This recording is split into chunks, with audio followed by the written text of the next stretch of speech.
ಕುಟ್ಟೋದು ಖುಷಿ ಬಾಳ, ಬೀಸೋದು ಬಿಗಿ ಬಾಳ, ರೊಟ್ಟಿ ತಟ್ಟೋದು ಜಳ ಬಾಳವ್ವ, ಕ್ಯಾದಾಗಿ ಗರಿಗಳ್ಯಾಕ ಭಾಗ್ಯವ, ಕ್ಯಾದಾಗಿ ಗರಿಗಳ್ಯಾಕ ಭಾಗ್ಯವ.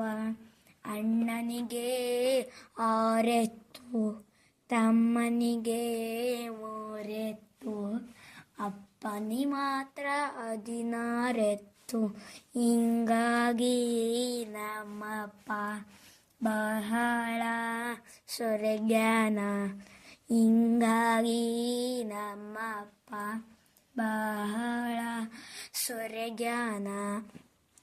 ಅಕ್ಕನಿಗೆ ಓದೋ ಕೆಲಸ, ತಂಗಿಗೆ ಬರೆಯೋ ಕೆಲಸ, ಅಮ್ಮನಿ ಮಾತ್ರ ಅಡಗೆ ಕೆಲಸ, ಹಿಂಗಾಗಿ ನಮ್ಮವ್ವ ಬಹಳ ಸೊರಗ್ಯಾಳ, ಹಿಂಗಾಗಿ ನಮ್ಮ